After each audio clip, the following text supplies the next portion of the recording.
She is in the building. Good morning. It is Good the morning. eve of the birth of a queen. The eve Yes. before we Yes. celebrate the birthday of a queen. So, Yes. good morning, family. Good morning. I see folks are logging in. Listen, this is the one you want to tell a friend. This is the Turn Up Thursday that you want to share this podcast with a friend. We're going to go the first 45 minutes in our traditional format. First thing I need to ask people in Lafayette Parish, especially around Super One, which is literally around the corner from where I Oh, live, please put your man. guns down. What wrong with y'all? What wrong? See, other folk in other parishes can talk all that noise they want to about the crime here crazy. And don't get me wrong, crime is running rampant all over the United States of America. However, come on, y'all. On the night at ACA that the mayor and the chief of police is sitting down trying to tell the community their plan on keeping the community safe. Y'all literally And have a shootout at Super One off of Willow.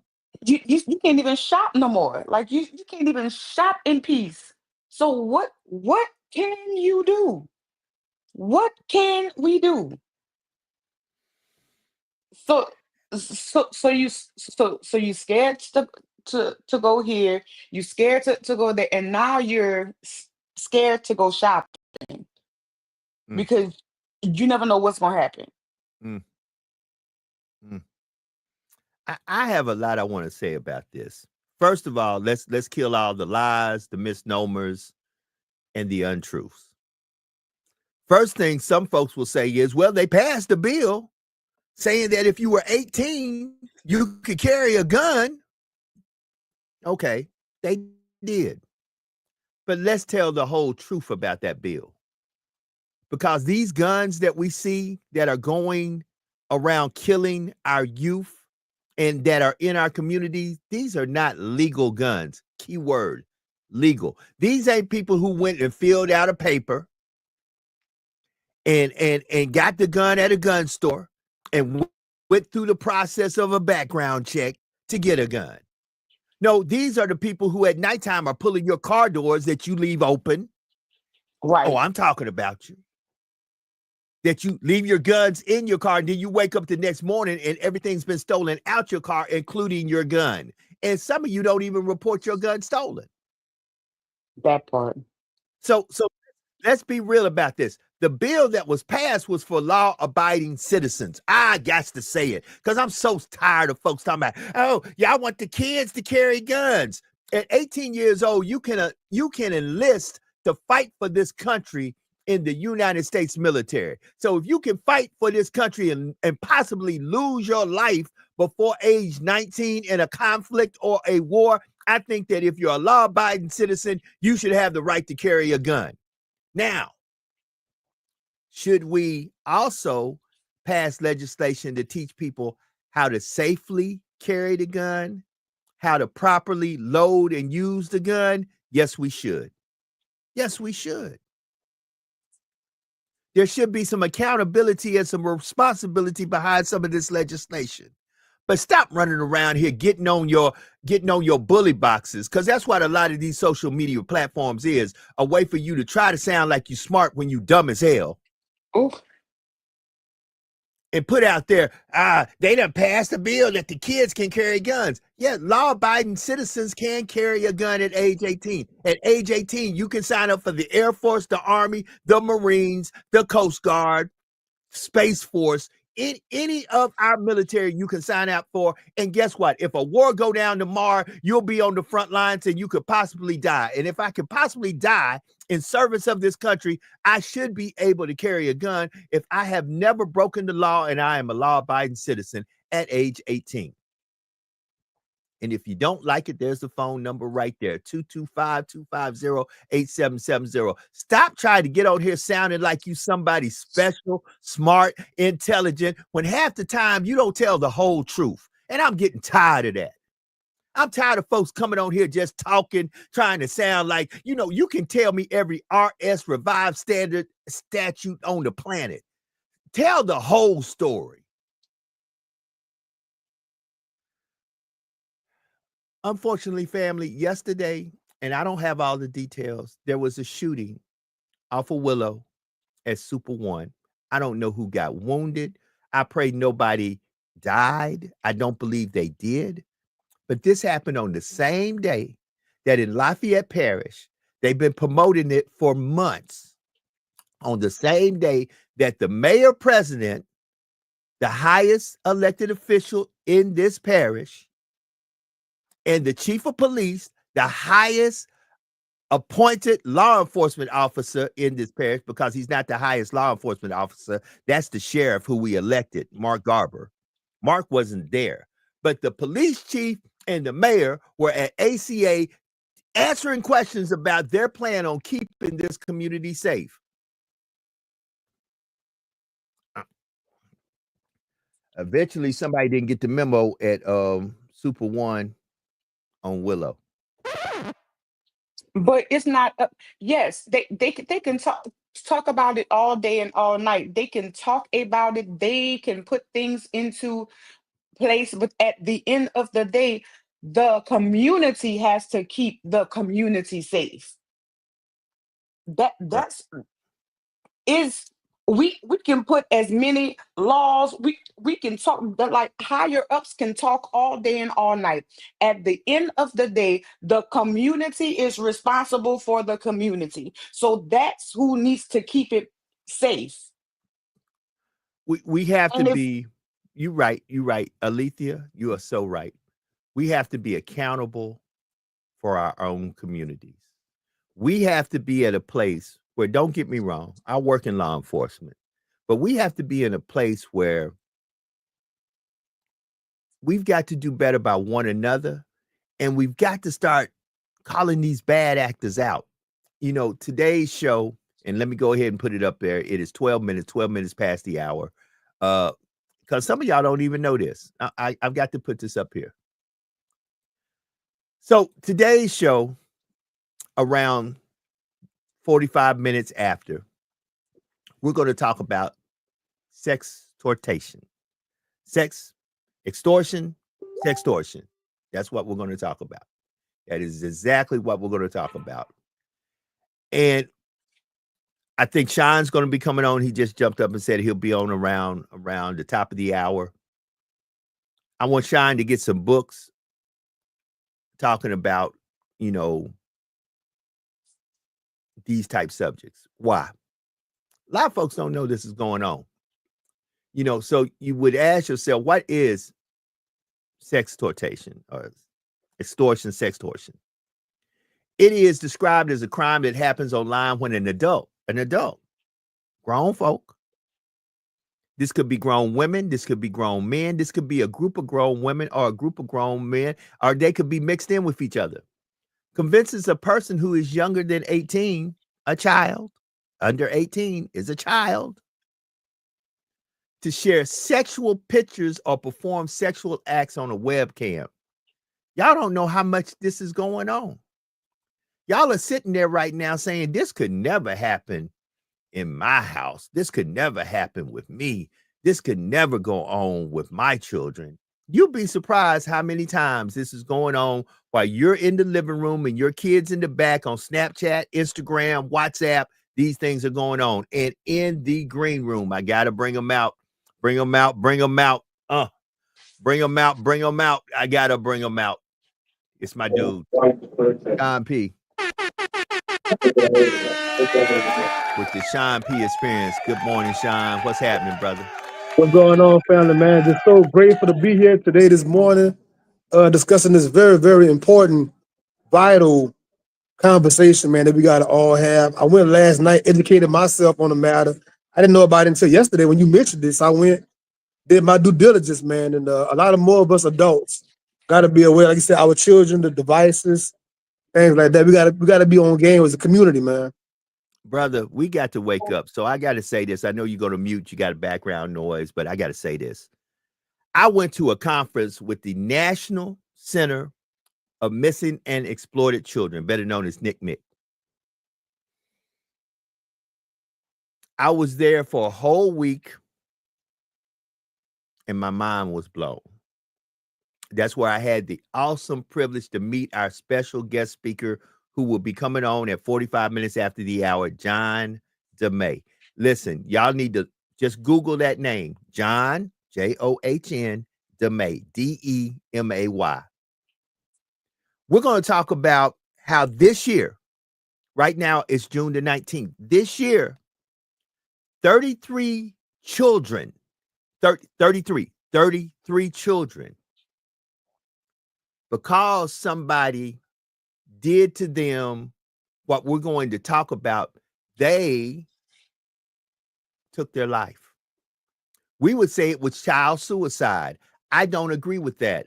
I say it was coerced murder, because had these individuals not pressured these children in believing that they were going to ruin their life on these social media platforms, these young folks, these 33 young folks would not have picked up a gun and took their life. So I don't call it suicide. I call it coerced murder. And that we have individuals out there that are coercing our youth, our children, to extort them for money because they believe they're talking to another young woman and don't one time sit there and say, oh, my kid would never send a nude picture of themselves to another child. Come on, Sean, talk to me. Yes, they would.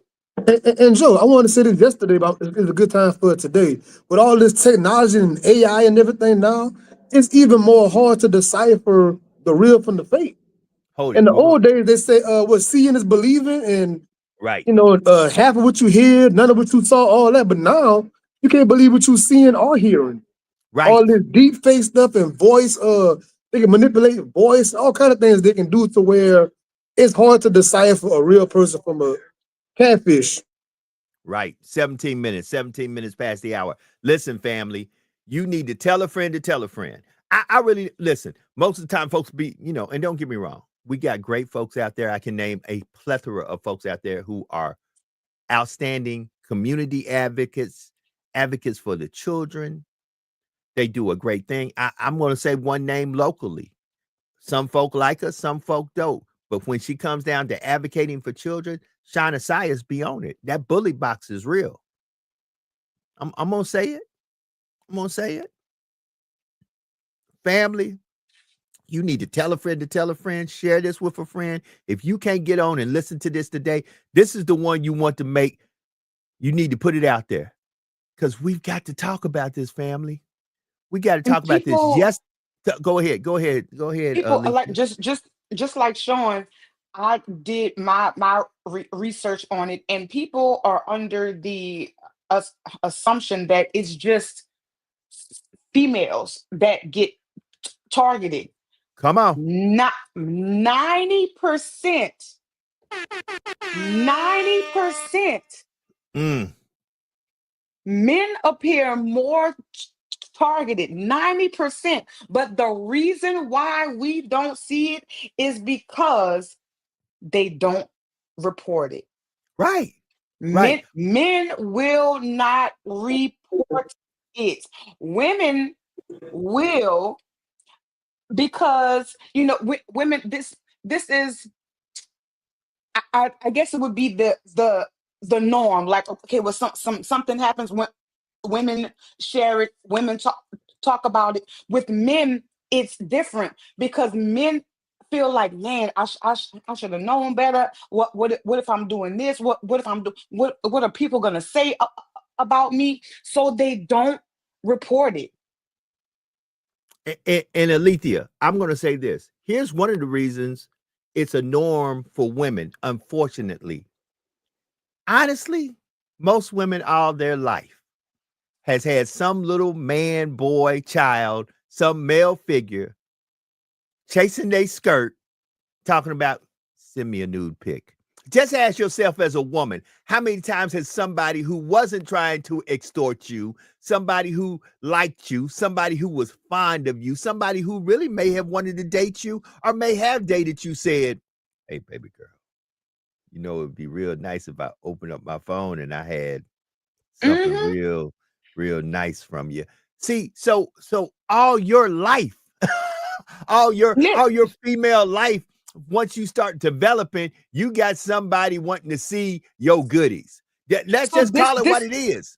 this is why it is important, mothers, fathers. This is why this is important, because I have been on that side of the spectrum, and if my self esteem would have been higher, if my family would have validated me more and made me see my worth, if I was spoken to on that high regard and let me know that I didn't have to show or sell my body in order for other people to love me or like me. We need to have these conversations with our daughters, and we need to let them know that what they see on TV is not real. Megan does not dress like this every day. Cardi does not dress like this every day. Yes, sex sells, but you don't have to sell yourself for sex.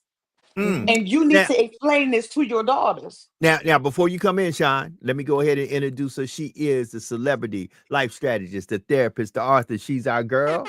She in the building. Y'all give it up, Sister Jax. What's happening, Jackie Jax? What's up? What's up? What's up? Happy Juneteenth, everybody. Hope everybody is well. It's some deep conversation going on here, y'all. So I can't wait to jump in. Go ahead, Joe.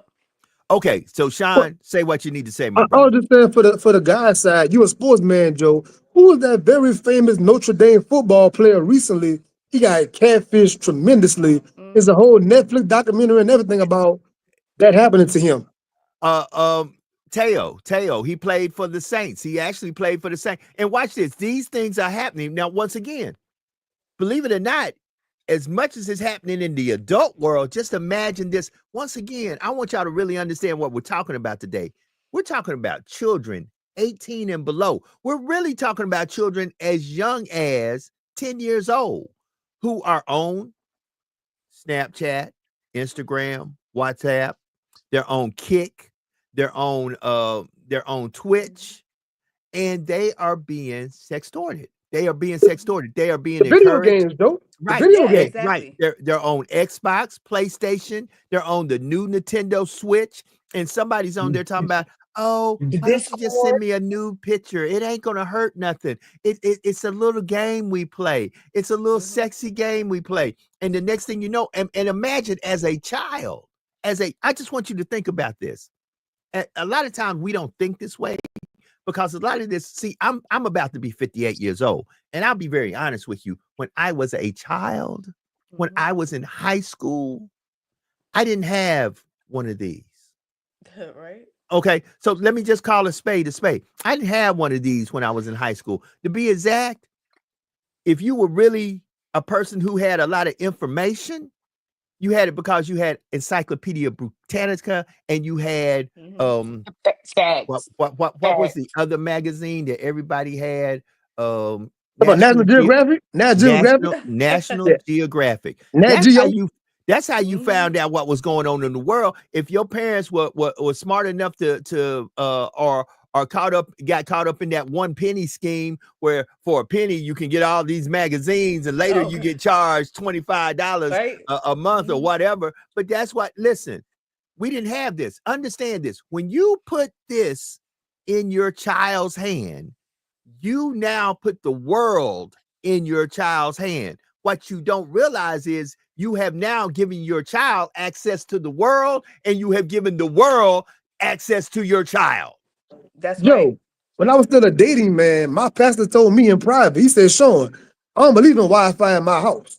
It's 12 years ago. When he said it, it sounded preposterous, like, what? But he was saying, I don't want my children to have access to 1 billion some people. Yeah. That was his concept. That's Hey. true. And you know the crazy part about it nowadays, y'all, they have it where Alethea, they could take one of your pimping positivity pictures and take it and create a whole nother picture and make it look like you were standing there butt naked. So Yeah.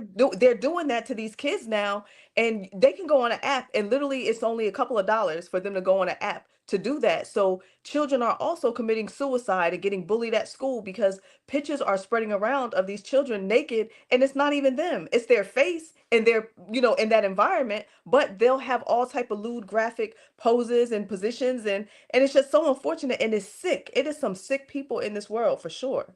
And once again, Definitely. as I said earlier, especially when I can say this to Jax, I can say this to Alethea.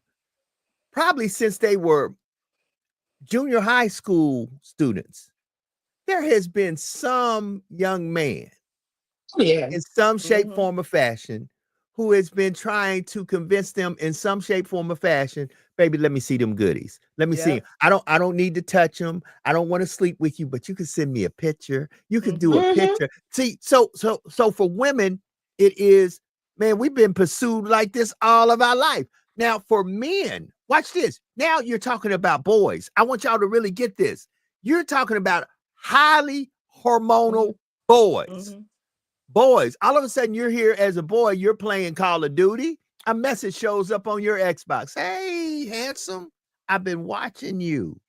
It comes from, and then a picture comes with it from a girl who says she lives about maybe 2 or 3 counties or parishes over from you. Mhm. I'm a cheerleader at such and such Yeah. school, and I've been watching you. Do you not understand that young boys in the middle of playing a game, seeing a pretty girl talking about, What? baby, send me, I like to see something. I'm gonna show you something. And because a lot of these people who are in this business of extorting our children for money, extorting our children for pictures, they done extorted some other young lady. They got pictures from somebody they done extorted. Now they Mhm. sending you her pictures, pretending to be her, Mhm. waiting for you to send it. Then all of a sudden you say, oh, what is it gonna hurt? She done sent me a couple, then you send it.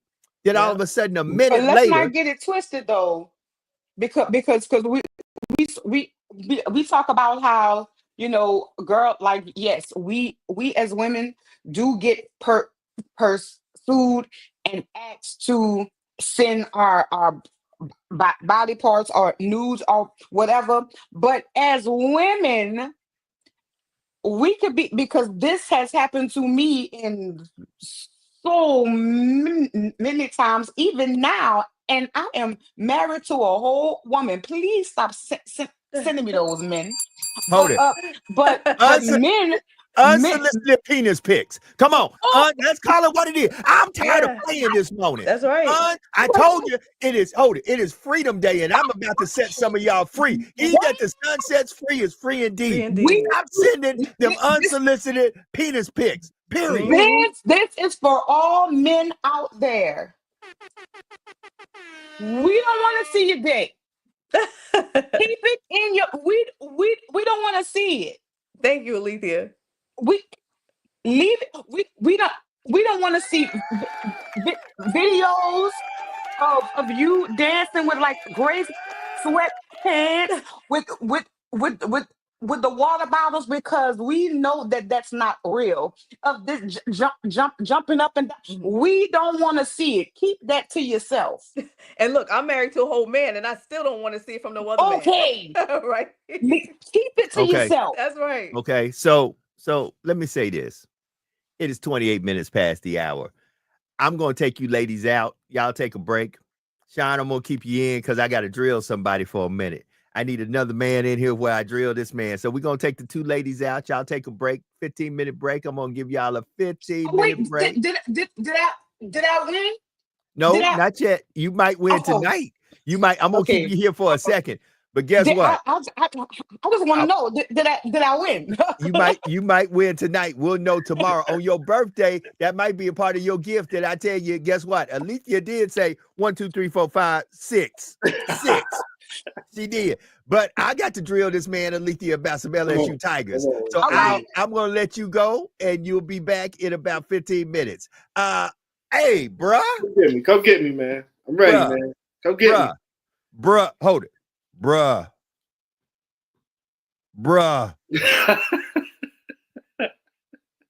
I tried to tell you, boy.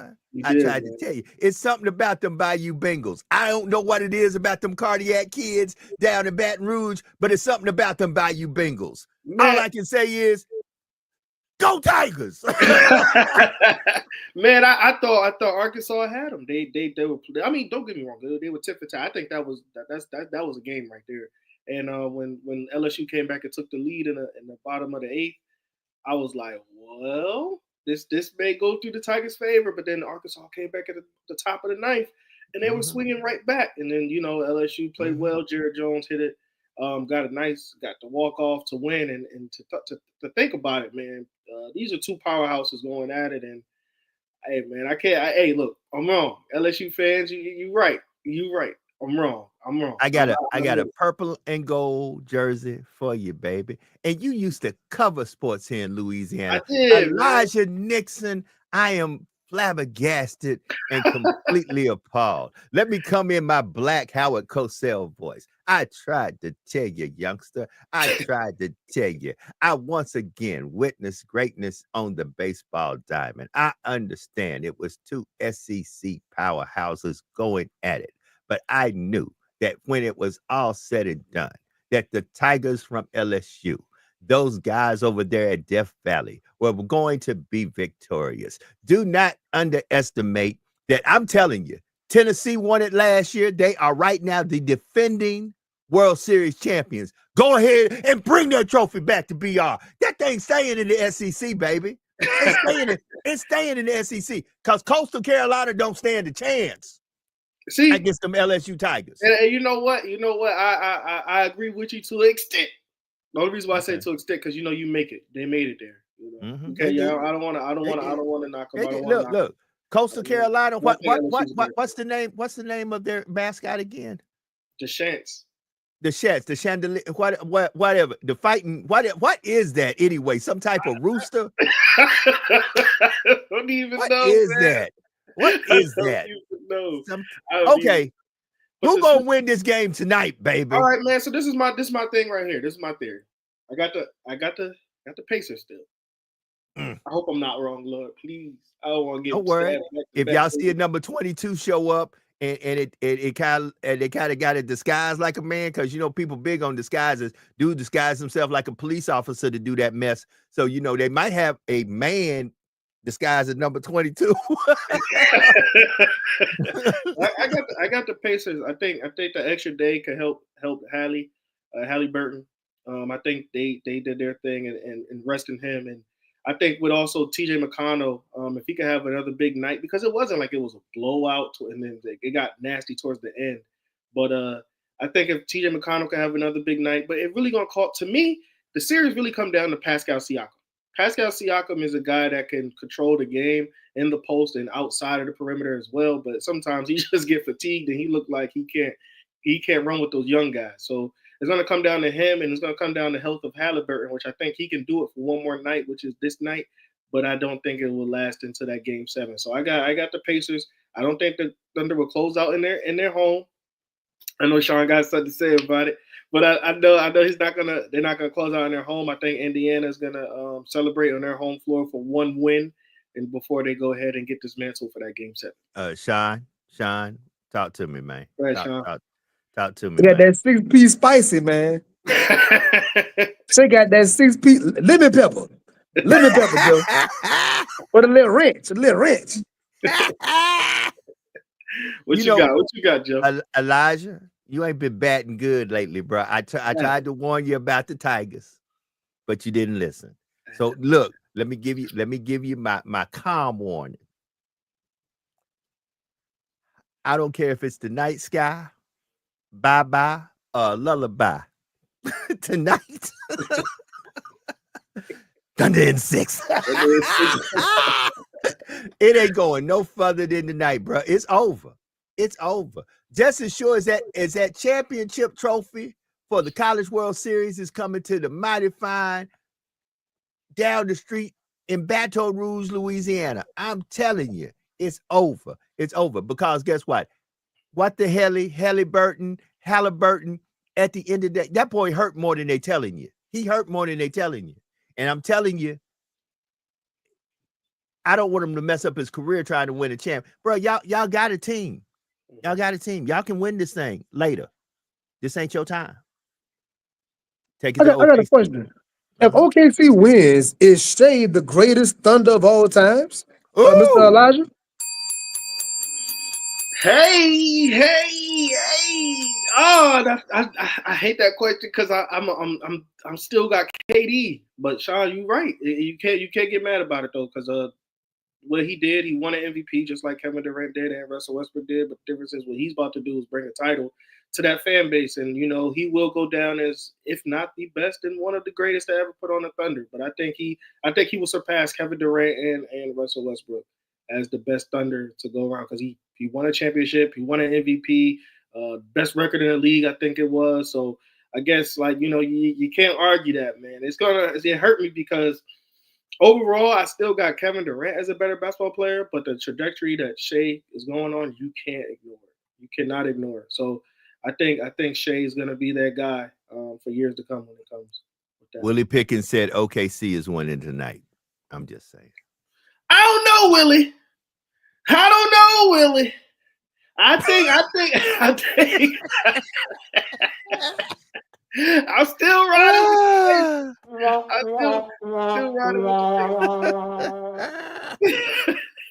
Hey, Look, Joe, the fat lady's warming up. Me. Elijah, she done landed at the airport. She there? She done got escorted to the stage. You right. She doing. She warming up right now. How bad is the victory? How bad you think the Thunder will win tonight? I think that I'm saying not only will the Thunder win tonight, they're gonna win by 15 points. They're gonna win by 10 or 15 points because literally, I'm telling you, it's gonna be ugly. It's gonna be ugly. It's gonna be Stephen A. talking noise tomorrow morning ugly. It's gonna be folks saying, man, I didn't want them to lose like this ugly. That part. So, Joe, is Halliburton daddy getting thrown out tonight? Is that gonna happen tonight? Are they gonna throw him out again?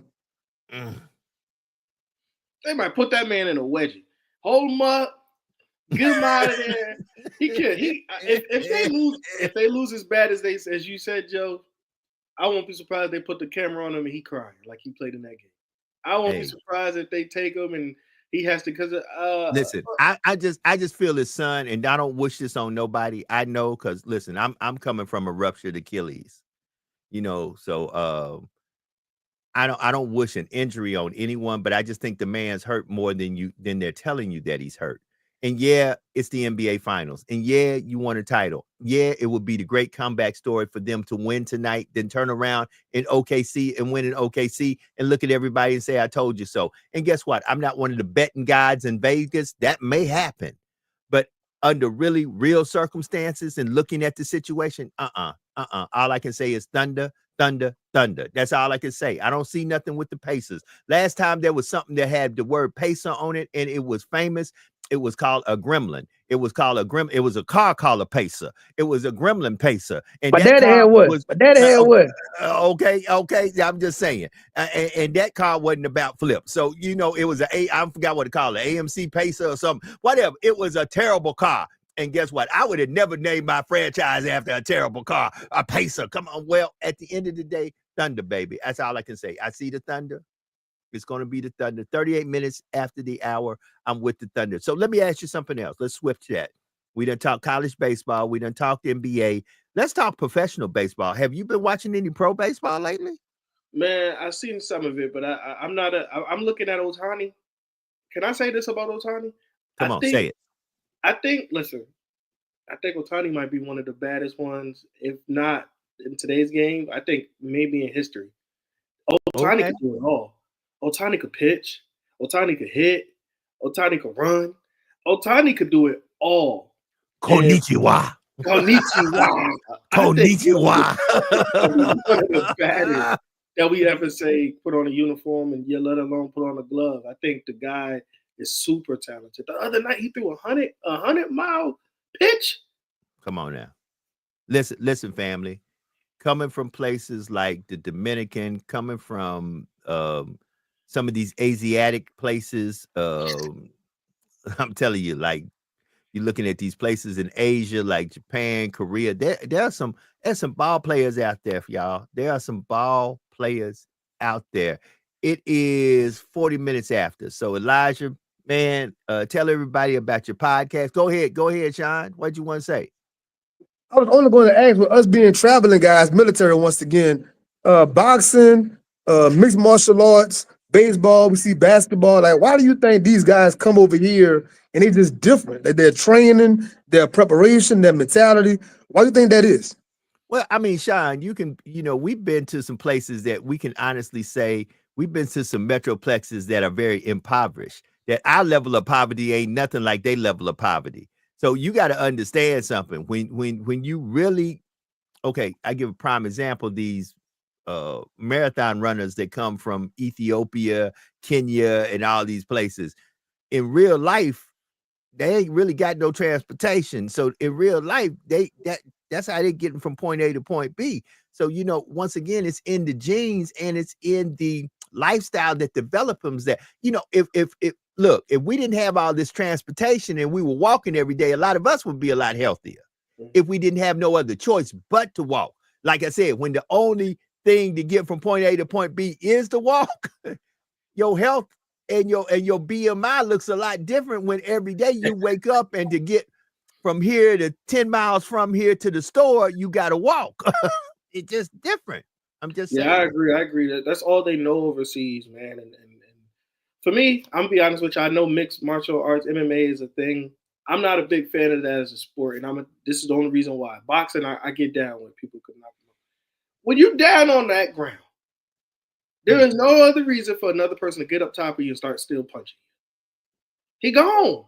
He's seeing stars. Hey, but Elijah, that's just like reality TV, but we like that. See, folk like seeing folks get the stew beat out of them. They just don't want to tell you that. See, that's just like this drama on all these reality shows. In real life, folk like that. Folk like seeing folk go through mess, and folk like folk getting the stew beat out of them. That's just the straight up truth. Then when they see somebody actually, stop, and their heart start beating in that ring because they're getting pounded on still while he's knocked out, then they're going to make a change. They should make that change now. He gone.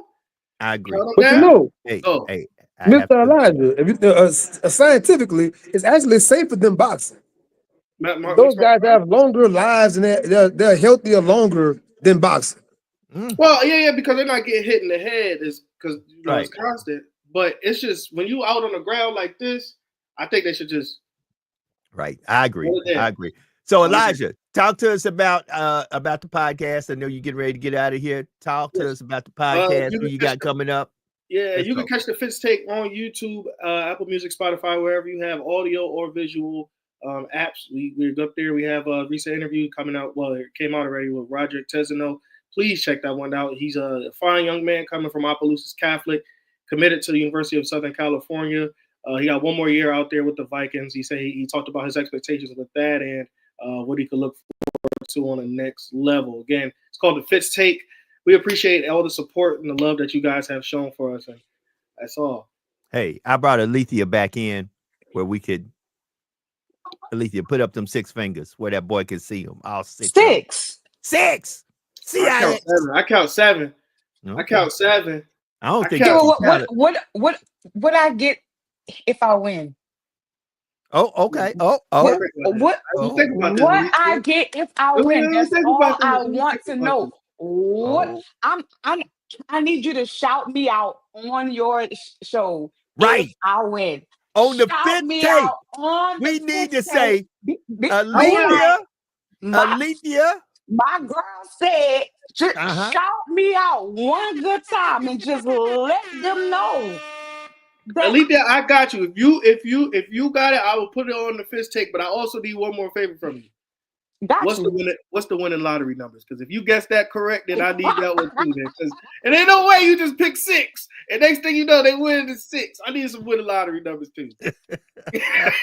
Y'all give it up, my man Elijah Nixon in the building. We'll see him tomorrow for Freedom and Fun Friday, and we'll either be I'm clowning gonna be waiting him. For my shout out. Hey, we'll either be clowning him. We'll be clowning him tomorrow. We'll be getting ready for a game 7. One or the other will be happening. So, family, let me do this. I need to take Sean out for a second. And I'm gonna take Alethea out for a second. My brother's in the green room, so man, look, John. I want you to see that. I want you to see that. I want you to see that. Whew. This one's heavy, bruh. It's heavy because this could have been my child. It's heavy because this man has become a real good friend of mine. It's heavy because I wear this because this man gave this to me. This is his son's name.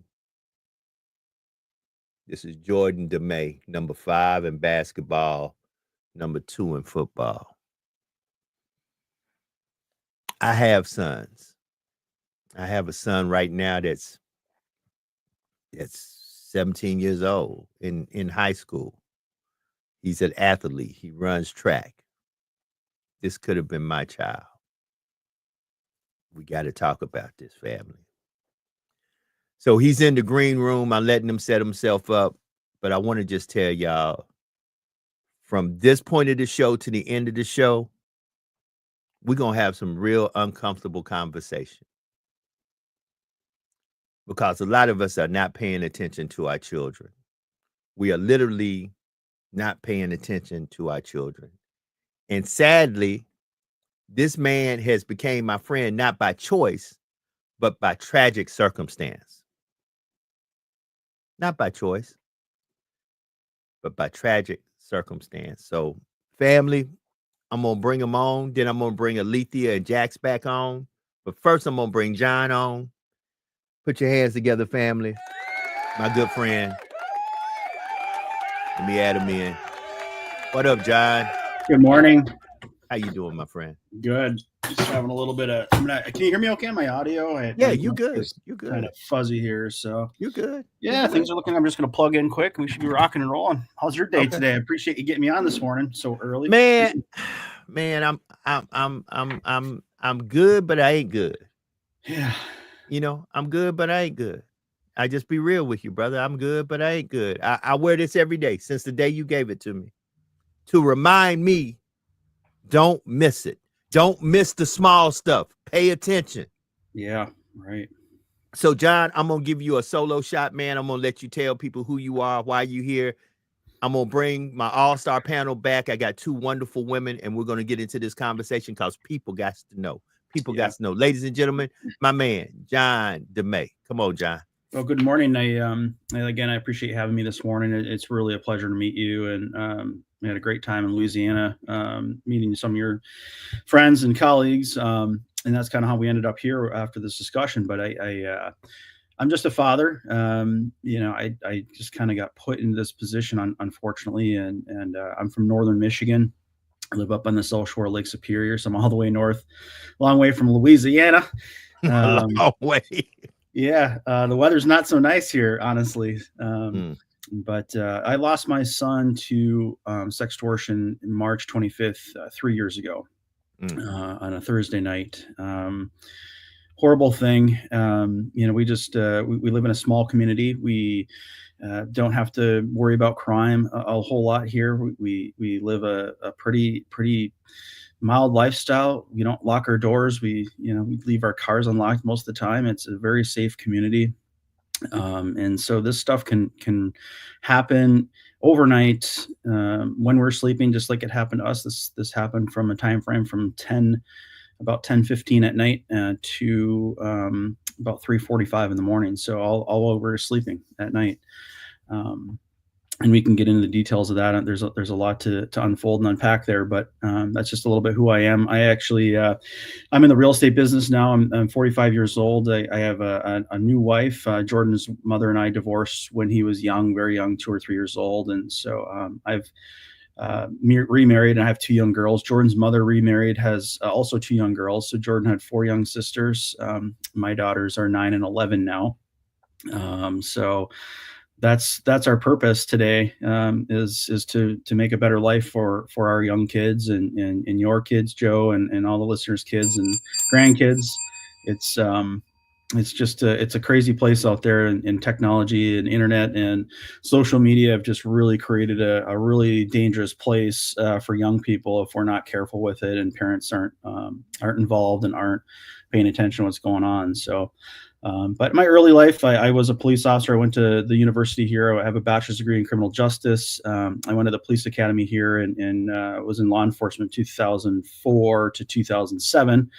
And I went through a divorce with Jordan's mom in that time, and we relocated, and I ended up falling into the real estate business by accident 18 years ago. And that's kind of where I've been now. And I've started my own company and have our own business, and that gives me the flexibility at this point in my life, both financially and time, to get up at 7 a.m, which I don't normally do anymore. So I get to sleep until 8 most days now. So that's part of the reason why I do this, because there's only a very few parents in our situation, in the totality of all this, that actually have the ability to do this, whether it's the energy to talk about this thing, which is difficult. Some parents are under investigation with their child's case, so they have to kind of be quiet with that. Other parents just can't get out publicly. Some can't take time off work. Some can't afford to travel. I mean, all these things that are happening. So I'm very fortunate in a situation in my life where I can do this. So I feel like it's my calling at this point, and creating a awareness and advocacy, both on the awareness side with kind of the things that we were doing in Louisiana when we met. I do a lot of things legislatively. I'm a part of several organizations in Washington, D.C. to help with legislative change and advocacy and a little bit of activism here and there. But so that's kind of what I do, and that's the path I'm on right now. And I just spend time with my family and working on my house and taking our boat out and doing all the things that normal people do in between. But this is what I do now for my purpose. But well, John, I appreciate you coming on, man. We brothers for life. I'd like to introduce you to Sister Jackson, Sister Alethea Crimmins in the building. I want to make some things clear to y'all. John was getting ready to leave with Jordan to come down to Florida for vacation when this tragedy occurred. This tragedy occurred in John's house, in his house where he lives, where he used to live. He doesn't live there anymore. So just imagine you went and got your son. You're no longer with your son's mother. He's in a different family setting, different situation. You come to get your son because you and your son are getting ready to do your annual trip to Florida. Y'all go to Florida ever since you and mom ain't been, since y'all were old enough to start getting it and, hang out. John is getting ready to graduate from high school. John is just like my son, Kai Malik. He is a senior in high school, getting ready to graduate. It is the day before the happiest day of our days because we going down to Florida. And this happens. This happened in this man's house. John, try to go through the timeline of what you know and how it happened, just to let folks know how quick this happened. Yeah, we'll just start with the story, I guess, and kind of walk through that first, and then we can kind of get into the other parts of what's going on here. But Jordan came to my home Thursday night around 10:15, and that actually ended up being the last time that I saw him alive. He was wheeling his bag in from his mother's house. He usually came to my house every other Friday, was our rotating day since he was really young. But Jordan was 17. He was almost 18. He was 7 weeks from graduating high school, 7 weeks from his 18th birthday. So Jordan was very independent. He was, multi-sport athlete, athletic, all conference basketball player, amazing football player, honor roll student, very popular in high school. Just a really kind of a cliche, but all American kid. He really was. He was extremely handsome. Everybody liked him. He was very, very well known. He was just happy all the time. And so I ran into him in our walkway Thursday night around 10:15. I was actually just running out to my truck to grab something out of my truck for the night before I went to bed.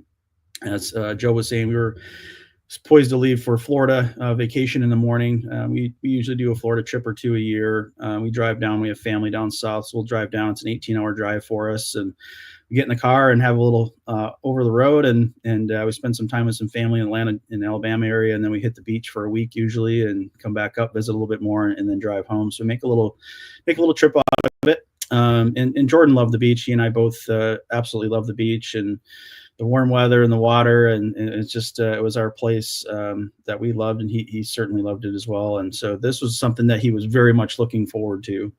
Especially he had missed our trip the previous year because he was actually playing in a basketball finals for the high school. So he actually missed our last trip. We had to listen to him on the radio while we were in Florida. So he was really excited. Like I said, this was going to be his last year, and it's kind of the last year for us as a family, as a big unit, and until he went off into college and went on to the next part of his life. So this was an important trip for us. But so he was wheeling his bag in Thursday night, and I said goodnight to him. And unbeknownst to me, that was the first time that Jordan had actually responded to a young lady named Danny Roberts, who had reached out to him via Instagram. She had friend requested him a little bit earlier. He was at his girlfriend's house. They were shopping, getting suntan lotion, kind of some things for his trip on Friday. And when he got back to my house, he pulled in the driveway basically and saw that this Instagram friend request came in. He accepted it and responded to her message. All she said was hi. And he said hi back. And the communication started around 10:15 that night. So in the midst of that evening, my wife was still up running around doing laundry, packing the kids up, all the things. And I was sleeping at this point. Jordan was in the laundry room bumping around with her, trying to get his laundry caught up as well. And all the while he was communicating with this young lady, just back and forth. And the first couple hours were very, just normal conversation as you expect two young people who have met online, to communicate. How are you? What do you do? Where do you go to school? Where are you from? So just a lot of that. And then eventually the script started to change a little bit, sexual tone. She would kind of throw out a hook in there and just say, oh, I'm just kind of bored. And do you want to play a sexy game? ? And so that's when it kind of started. And then it kind of just took that left turn a little bit. Reading the transcript, Jordan really had a sense that it probably wasn't right. Obviously, I think his spidey senses were happening. Right. His hair in the back of his neck was sticking out because he started asking questions like, he started asking his questions about the followers that she had. And I noticed that you follow some people that I know. And, he had a girlfriend and he didn't think this was right. And so she was walking him down the rabbit hole during this time and kind of reassuring him and throwing things out and saying the right things at the right time to get him to participate basically. And ultimately what happened is she convinced him to have a picture exchange. And during that conversation, she really did a good job of manipulating him into getting him to do this, even though he knew it was wrong. He even said it was wrong in the messages, but she enticed him, and she went first, and she sent a nude picture of herself first, which really probably changed things for him, in a sexual nature for a 17-year-old to see some tit pics or and some bottom half pics, and his motions were probably running and all the things, hormones all over the place. Yeah, absolutely. And that's why this crime works, and that's why they target these young teenagers because of that. It just it's in their DNA, right? So he ended up eventually sending a picture of himself. He sent a dick pic of himself through a mirror picture. He took it in the mirror and sent it to her, and then they exchanged a couple pictures back and forth for a minute or two. And then ultimately what happened is right after 2:00 in the morning, she had sent him a message with a picture of his dick pic that he took, and she made a collage of all of his friends and family of their profile pictures all the way around it, sent it to him. There was actually 3 of those collage photos. They sent it to him and said, hey, we have all your we've tagged all your followers and all your friends, and we're going to make this go viral until you do what you're told, and we're going to expose you. And he's like, what do I got to do? And so that's when the extortion started, around 2 o'clock in the morning. They went back and forth and negotiated a lot. They started at $1,000. So what did they start off at? So watch this. Yep. Understand, John has said, and I'm going to bring the ladies in. He gets solicited by this young lady. We're going to hit the brakes for a second. I got to hit the brakes. Let me hit my brakes. That lady who he thought he was communicating with, that was a couple of counties over from him, was not a lady. We're going to get into that later. He keeps telling you, because you got to pay attention to this family, it appears to be who you think it ain't. Unbeknownst to Jordan, he's not talking to some young lady. It's actually somebody else behind the keyboard who has the pictures, who is conversating with him like this. And once they get what they need to get, like he said, just imagine this as a child. I want you to think about this as a child. You get a picture that you done sent out that you know you shouldn't have sent out, and it's surrounded by all your families and friends' profile pictures saying, if you do not do this, we're sending this picture to all these people right now via social media. Go ahead, John. Yeah, that's really the meat and potatoes of it. And they actually went a step further, and they were actually building fake screenshots of them actually sending it out. So I think what they would do, they would actually send it out to, say, Jordan's friend's mother, and then they would screenshot it so it shows sent, but then they would retract it.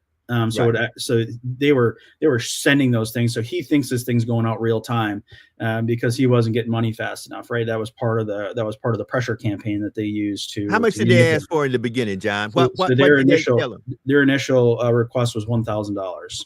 Send me $1,000 and I won't send this to your family and friends. That's right. Yep. That's exactly right. And Jordan at 17 and a half, although he had a couple jobs and working part-time, he did not have $1,000, and he told them that. So the negotiation went back and forth, and they ultimately agreed on $300. And I know that Jordan had $365 in one of his bank accounts, in his only bank account. So Jordan actually sent the $300, agreed $300 to the extortionist. And they tried a couple different things. And I want to make a point to this because it makes a little bit of difference in the investigation, the backside of this. When we get to that part, but when the extortionist was sending the money, or giving the contact information, or the wire information, if you will, to Jordan, they'd used multiple different things. So they're trying Zelle at first, which is a bank-to-bank transaction app. They tried to use Cash App, but Jordan didn't have that. And then they ultimately used Apple Pay because Jordan had Apple Pay. So he actually made the transaction through Apple Pay of $300. Once that payment was made, basically Miss Danny Roberts said, I'm deleting everything. And that was the end of it. Well, a couple minutes later, Danny Roberts pops back on and said, oh, well, I started uploading this collage image into Google Images, and it's at 55% right now. So I need another $800 to stop this transaction from uploading. So this is a kind of another thing in these investigations that you'll see too, is they just keep coming back. They don't ever really stop. So they just came back, hit him again. And he's like, bro, I don't have $800. And the negotiations and the pleading started happening. And they ended up asking Jordan for screenshots of his bank accounts and different things. He had to prove that he didn't have any more money. And so he had about $65 or so left in his account. So they wanted that as well. So he ended up sending them another $55 via Apple Pay again. So he sent $355 total. And then pretty much after that, it was, Jordan was just pleading for them to stop, and they wouldn't. And Jordan in the morning, about 3:40 in the morning, Jordan had sent a message to his mother, just a text message that said, "Mother, I love you." And he had texted his girlfriend right before that and said, "Kyla, I love you." He had made a mistake, and it was a choice that he made, and he had to pay for it himself, and that he loved her. And then he went back onto the messaging board and talked with Miss Danny Roberts and said, you win. I'm killing myself right now because of you. And her response was, good, do it fast or we'll make you do it. We swear to God. And Jordan, at 3:45 in the morning, shot himself in his bedroom. Okay. Family, I want y'all to let that sink in. Sink in. I really want y'all to let that sink in. John Ox. Man, I applaud you every time because I know that it can only be God that motivates you to tell folks this story. And I'm thankful for you, brother, because what a lot of folks don't know right now is the same thing that happened to John could be happening to your child right now, unbeknownst to you.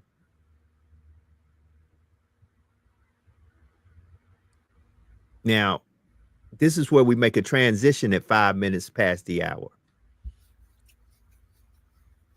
The young lady that Jordan thought he was conversating with is not a young lady at all. Who was it, John? Who was he conversating with?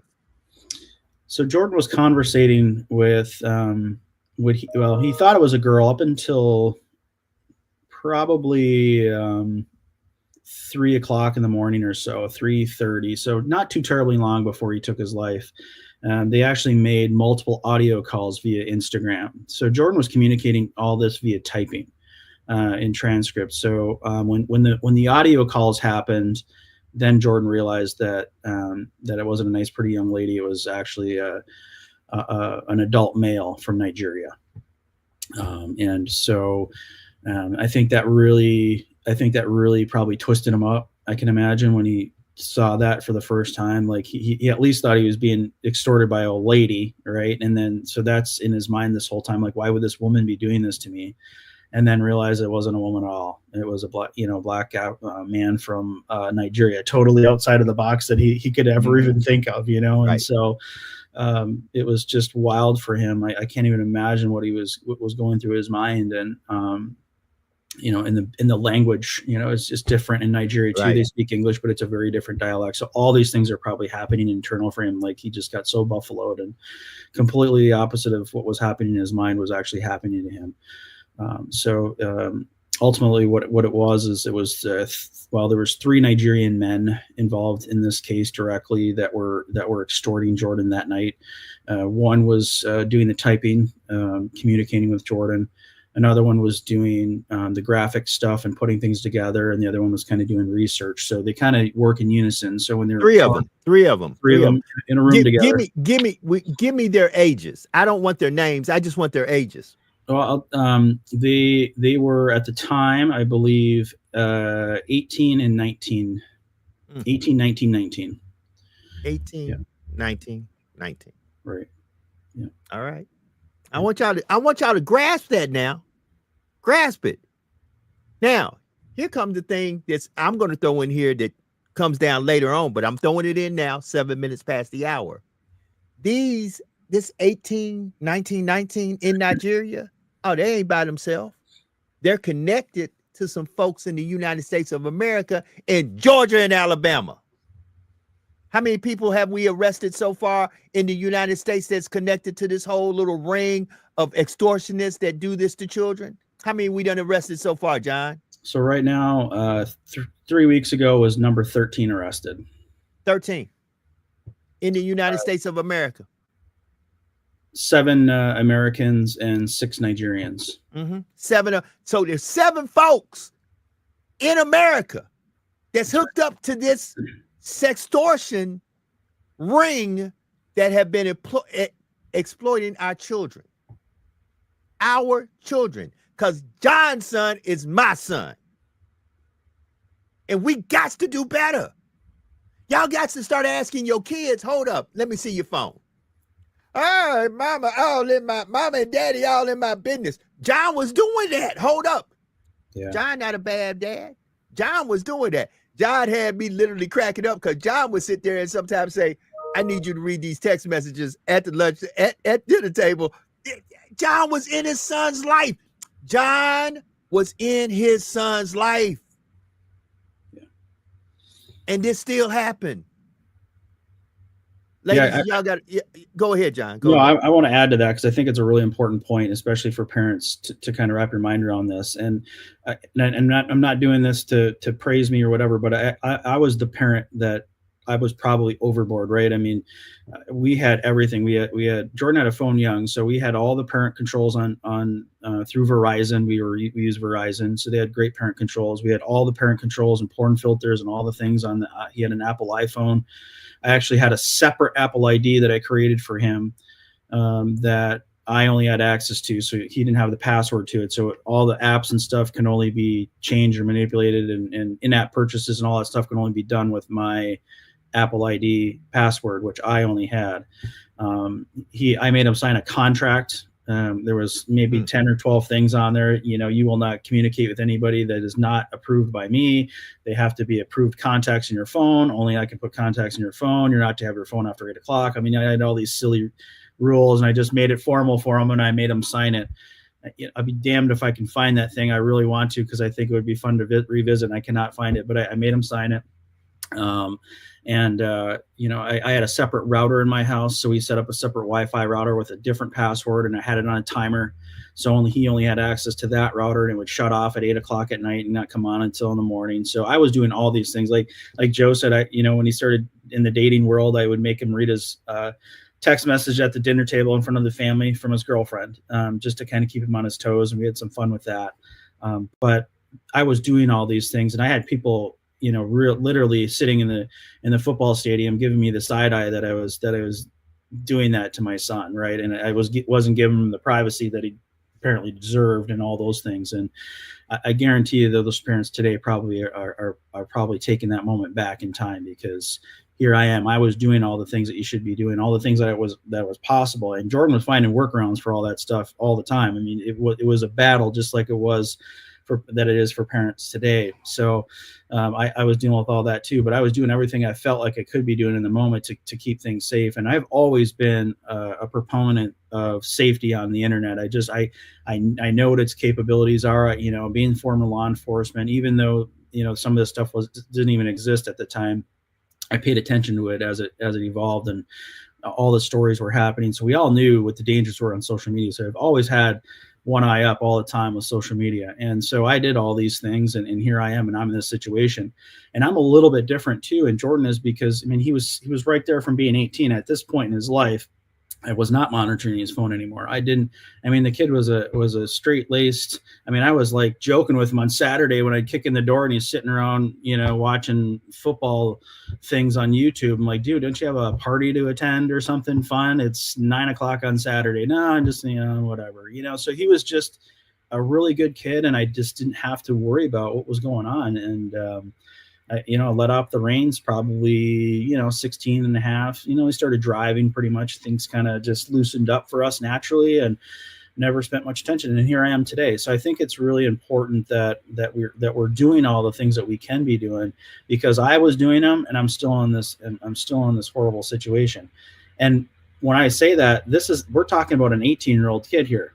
I'm not, parents that have the 13 and 14-year-olds, this is for you. This is the stuff that you need to be doing. You cannot let your 14 and 15-year-old kids, 12-year-old, 11-year-olds have access to the entire planet right here. You can't do it. It's not safe. It's not safe. And I tell people when I do parent nights, I'm like, listen, folks, would you let your 14-year-old daughter in a strip club? And they're like, no, hell no, I wouldn't let my daughter in a strip club. How would do that? Well, I tell you what, folks, I would let my 14-year-old daughter in a strip club all day long before I let her on this shit for any amount of time unsupervised, because I tell you what, there's no rules on this. There's nobody watching. There's nobody helping. In a strip club, there's security, there's cameras, there's probably some rules, right? And there's some sort of organization there, whether it's good and bad and all the nefarious stuff still happens in there. There's at least something there to protect them, and not here. There's no protections here. They're not watching. So if you're comfortable with letting your daughter run around in a strip club all day, then you're probably okay letting them run around on Snapchat, talking and dealing with drug dealers and everywhere else that's there, talking with your child, then the messages disappear. So we got to think about it in reality here. And It's a difficult thing for parents to deal with, because these kids are so consumed with it, and all their peers are consumed with it, and it takes a village, right? It takes an entire village to be on the same page, because when I go into junior highs, literally, the first question I ask is, who in here has a phone? And I'm talking to 6th grade classes with 95% hands raised. These are 11 and 12-year-old kids, 11-year-olds, and so, wow. I mean, that's crazy. My daughter will never have a phone at that young. I mean, it'll probably be high school by the time she gets a phone. Now, John, I'm going to bring in Alethea and Jax, because I'm pretty sure as ladies, mothers, they have questions.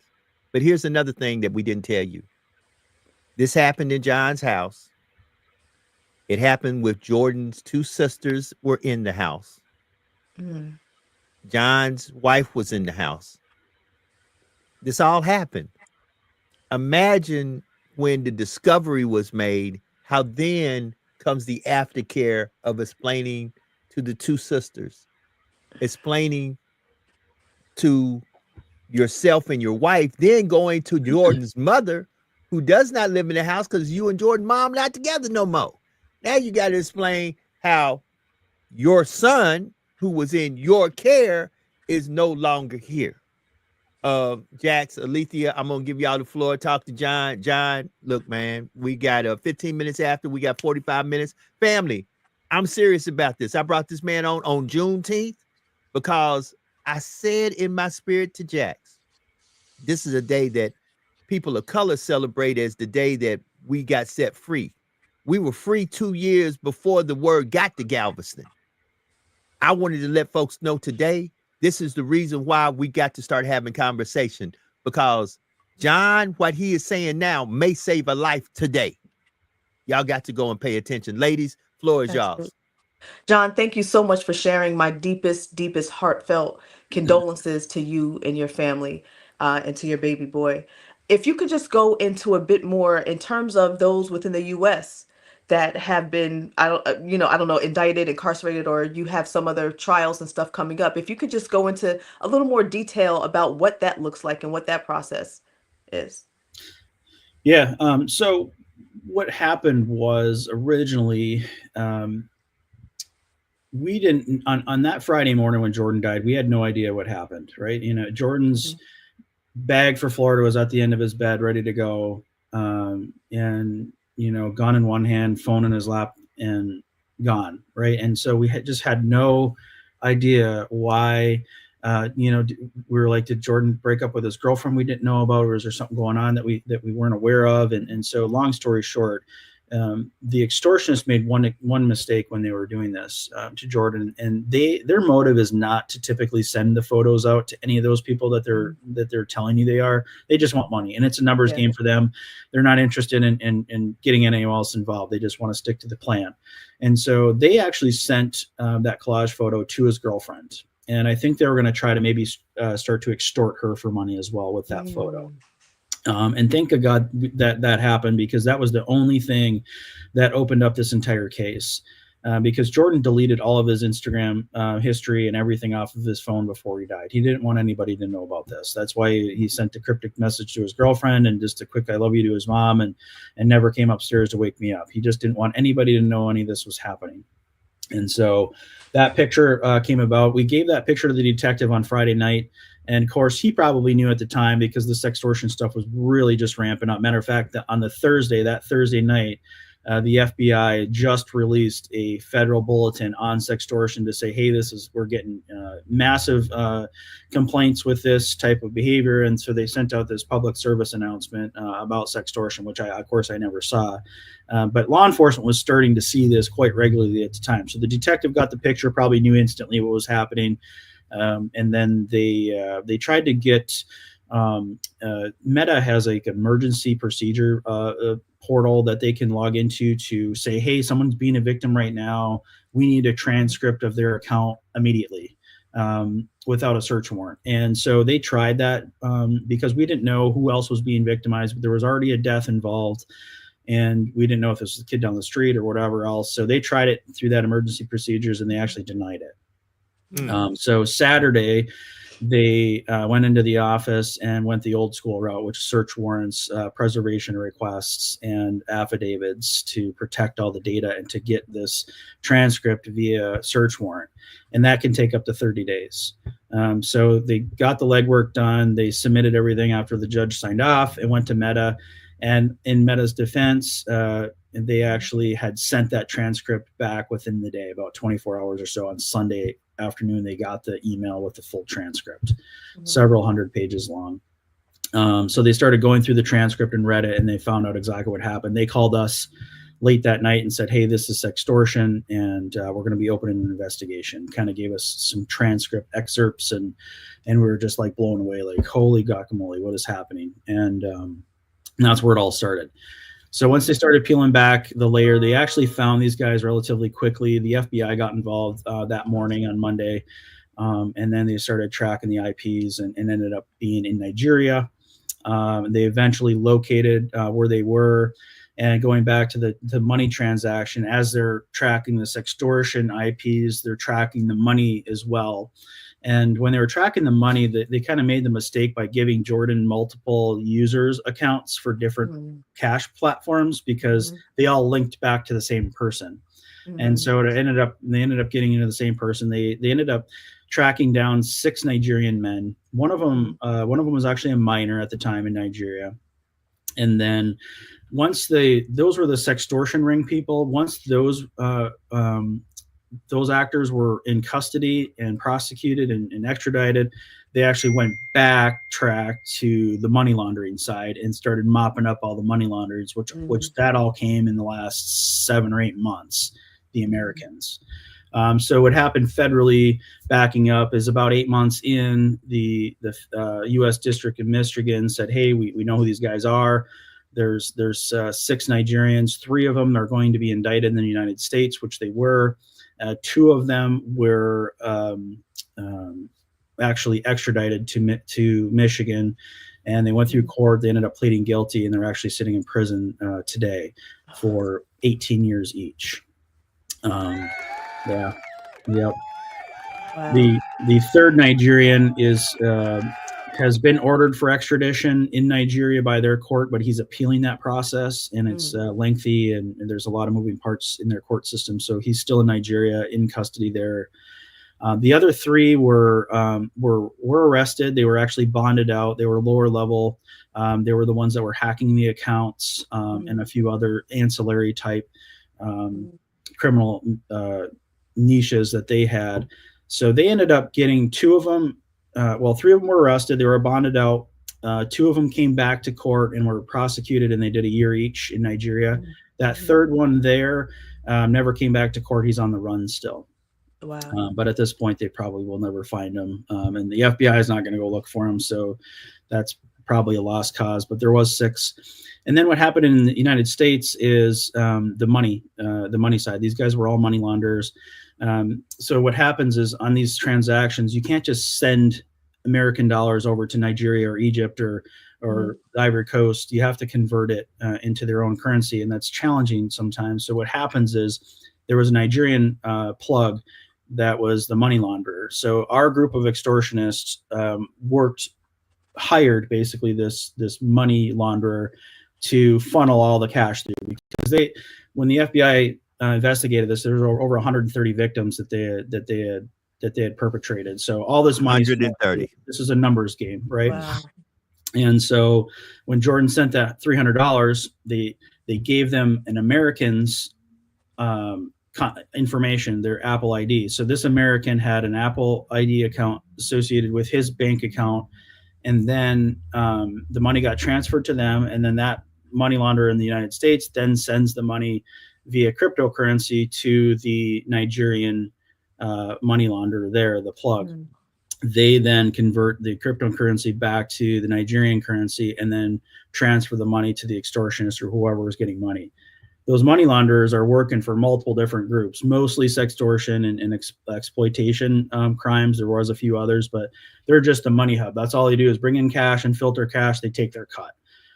Then the Americans, on the American side, what happened is that plug in Nigeria found a guy named Jonathan Green, and Jonathan Green was the one that actually is the person that transferred the money through Jordan.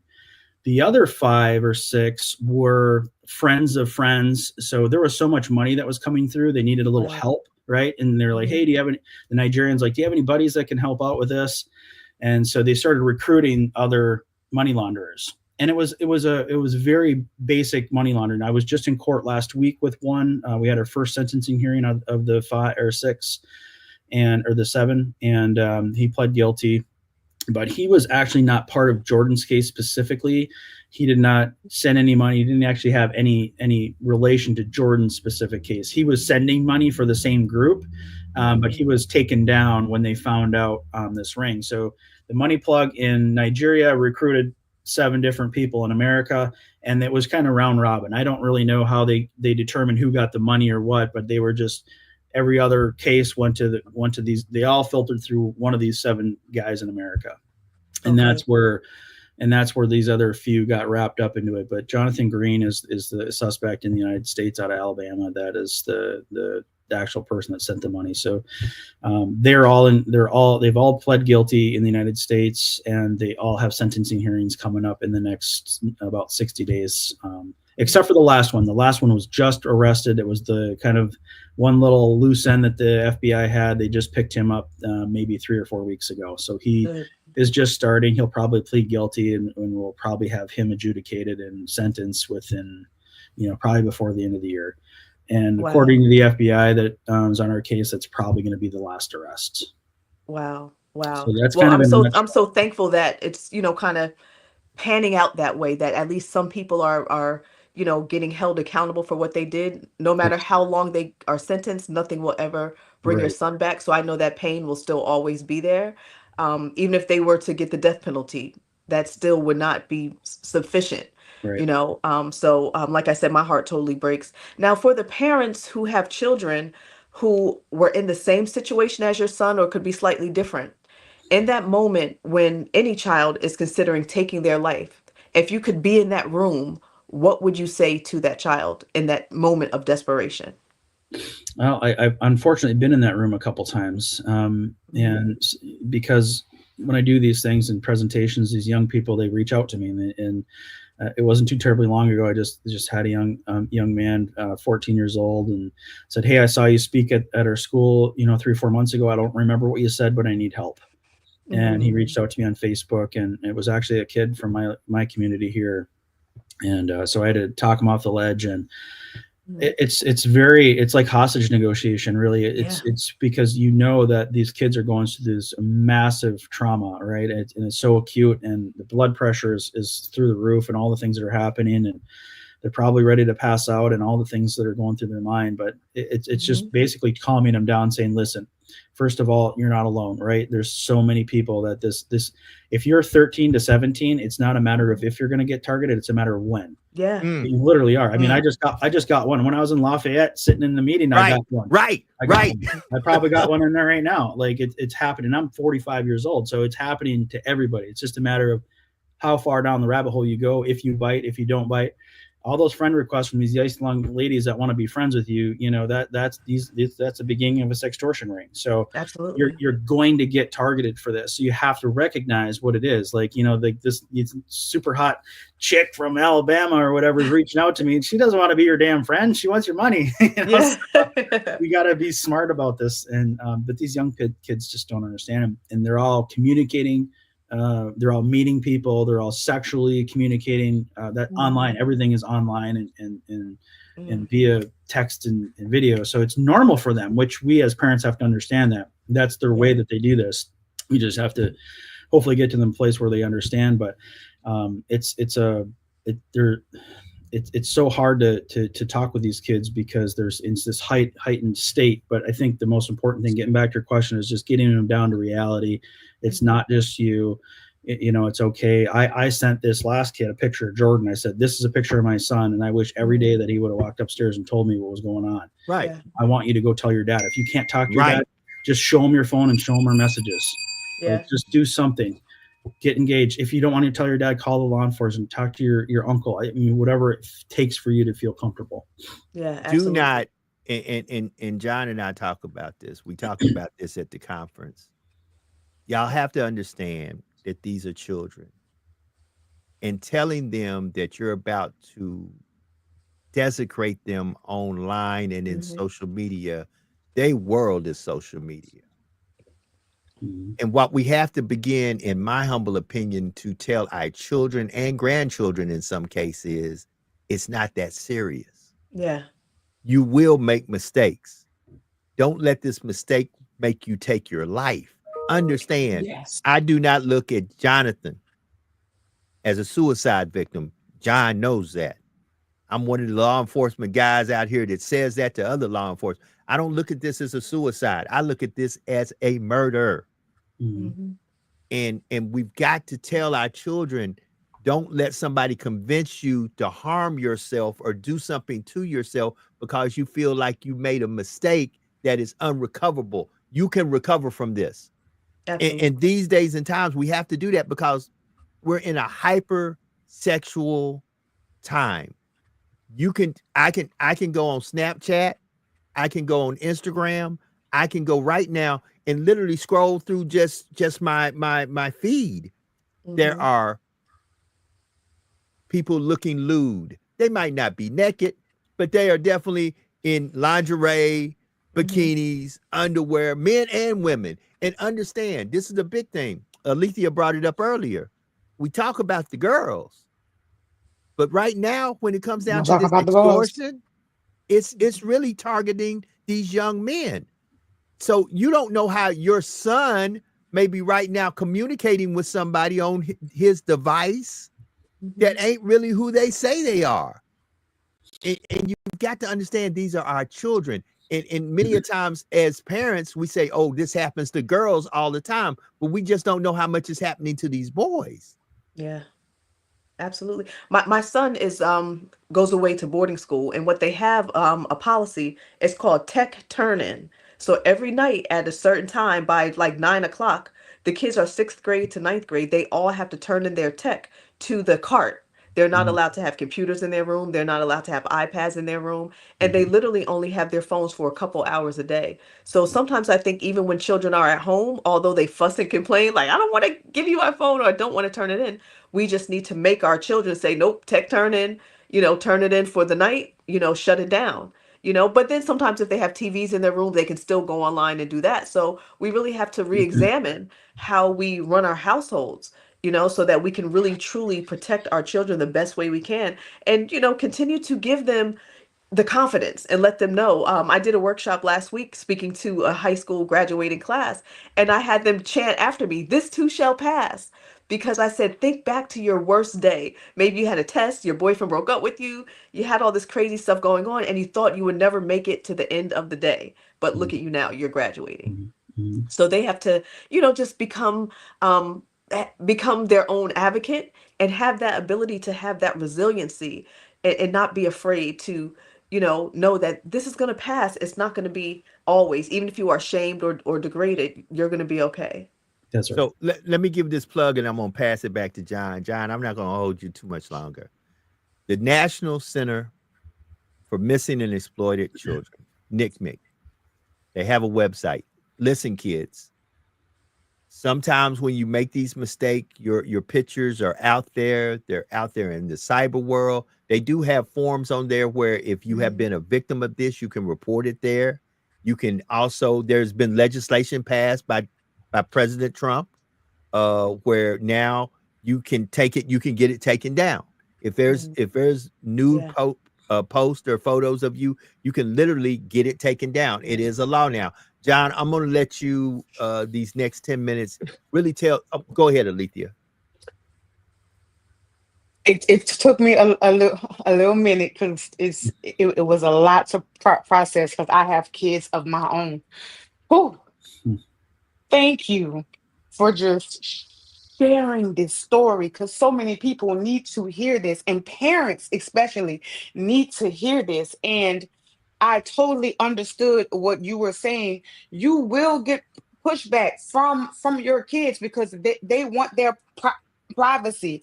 Parents, if you pay that phone bill, they do not get privacy. They don't get it. It is your mission. It is your job to keep your children safe. This is part of your job. Open up that dialect. Do not be afraid to sit at the dining room table and have these types of conversations. Let them know, let them feel comfortable coming to you to talk to you about this. Open up this dialect. Yes, it may be uncomfortable, but I would rather be uncomfortable having this talk at my dinner table than be uncomfortable at my child's funeral. 100%. That's right. And John, I know we're about to close, but I just want you, and thank you so much. Great words, Alethea. And Joe, thank you so much for bringing him on today. I don't know Yes, where you are yes, in your journey towards healing. I know you will never fully feel whole ever again, but I still want you to forgive yourself, because I know as parents, especially dealing with grief, parents always think of, I should have done this, I could have done that. What if this and what if that? Don't torment yourself if you're in that yes, space.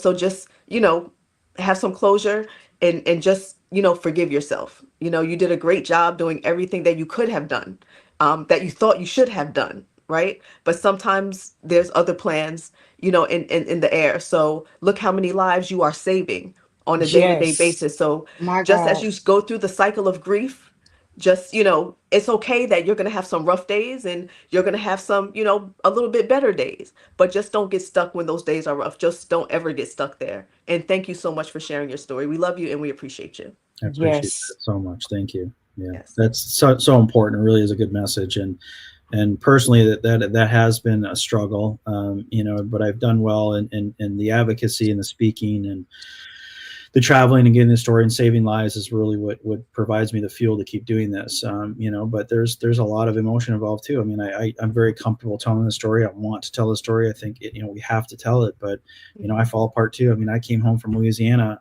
on Saturday afternoon. It was Jordan's birthday, and I fell apart all day. I believe it. Just the emotion from traveling and being gone and doing all this stuff and then having Jordan's birthday. And I mean, it was a horrible day. And that's the time that I get for myself to unwind and to be a human with this too, because you know what, on Sunday or Monday or Tuesday or whenever, where are we at? Thursday morning, we got to get back to work. And that's what we do. But I appreciate that because it's important. And my wife struggled with that, for probably a year, the guilt and the, what if we did this? And, we can't have fun. We can't laugh. Jordan's gone and all these things happening. But, 3 years of therapy once a week. That's right. That's right. And just know, Jordan would want you to laugh and have fun. Yes. Jordan would want you to save Yes. try to help save lives of all the other children. Jordan would have wanted you to go to the extent of the law to try to make sure these people are prosecuted. So you're doing everything Jordan would have wanted you to do. So he's still right there with you. So don't fret, because he's right there, just in a different form. Yeah. So thank you so much for all you do. So John, it's 37 minutes past the hour, man. I'm going to give you 5 minutes to say whatever you feel like needs to be said. And I ain't going to hold you hostage, brother. Be exact. I'm going to make my way up to Michigan, and you going to go get something to eat. And you're going to be like, this man really came up to Michigan and we chilling. Yeah, because we hooked at the hip now, brother.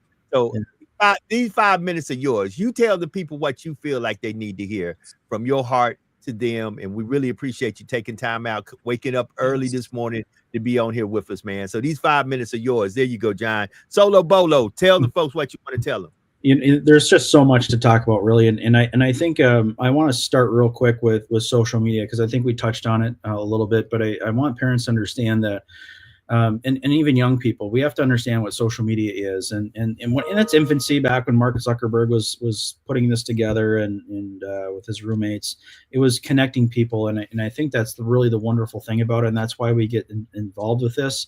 But we have to understand at this point, it's changed. It's all about money. Social media operates today because they create systems, and they create an atmosphere where they want you to be addicted to it. They essentially want you as a user online for more time, as long as they can, at the youngest age they can get you on there. Even though they they claim that they don't want or can't have or won't put anybody on their platform under the age of 13, which is their preferred adult age or whatever they feel. They're still doing things to try to draw in younger and younger users. And this is proven via whistleblowers and actual transcript emails, internal emails that have gone through the company. So their mission is to get people on their platforms for as long as they can, because the more they do, the more ads they can sell and the more money they make. And that's really what social media is. It's a giant advertising company, all of them. The ads that are being played and the algorithms that are being dished, they are the ones providing you the content that they want you to see. And they're building algorithms to do that. So that's really what social media is. And I think parents have to really kind of understand that. Yeah, is it fun? Is it connecting? Is all these great things? It is, but we are the product in that scenario. We are the product. You're not paying for that service, so you are the product of that service. And that's exactly what it is. Instagram or Snapchat didn't create filters, facial filters and stuff on their app for kids to have fun. They created those filters so they could get younger people onto their platform to play around with them, to start getting them using their platform at a younger age, to keep them as lifelong users so they can eventually sell ads to them. That was the purpose of that. So we have to kind of keep the reality in check here. And I say that, and I wanted to mention that and start with that, because as parents, we have to understand that that's what it is. And so as we navigate letting our kids have phones, not have phones, have social media, not have social media, we have to kind of understand what this is, and just realizing the impact of what these phones have, not only on their psychological self, but behaviors and everything else. That, you know, we're my story and Jordan's story are so traumatic, and we're such. It's such an extreme, tragic incident, and there are plenty of them that happen from social media companies. But let's boil this down into young ladies with, the body shaming and what you think people should look like and act and how they should talk and what they should wear and all this cultural stuff that's shifting young people's minds into basically a place that's just not real. And so what we have now is we have real life, right? And then we have this alternate online life that parallel each other, and they're completely different. And so we have this online life, and unfortunately kids seem to navigate towards their whole self and their whole being is what their online life looks like. But we have to teach them that we can just close this laptop, we can just shut this phone down, and that online life is literally gone. It's that easy. And we have to let our kids be kids. We have to let them look out the window. I'll tell you a quick story. I was traveling somewhere a few months ago, and there was this young mother with two young kids, and this kid was probably he was a young boy, probably 11 years old, and they're getting on the airplane, and I'm looking out the window, and all this stuff's happening. All the baggage trucks are driving through, and the airplanes are taxiing, and all this really crazy stuff's going on. And this kid is more worried about getting his headphones on and making sure his screen works. And I'm just thinking to myself, man, I wish this kid would just look out the window, because there's a lot of really cool stuff happening. And it's just like I just feel like we aren't doing that enough as parents. It's like, no, look through the window, look at what's going on out there. This is awesome. Life is happening. What that silly cartoon or whatever you're dealing with online is not that important. So I think parents we have to do a better job, and it's so hard because I'm doing it too. It's like going to soccer practice and baseball practice. My wife and I are two ships in the night, running kids all over the place and traveling this and traveling that. And we just get bogged down. We come home, we're like, just sit down and, watch your show. Fine. I don't care. It's 45 minutes. I got to get dinner made because we got to go to practice. And so we just have to settle in a minute and take a step back, take a deep breath and be like, you know what, read a book or do something different, go outside, whatever it is, but keep them off social media as young as you can. We don't need phones.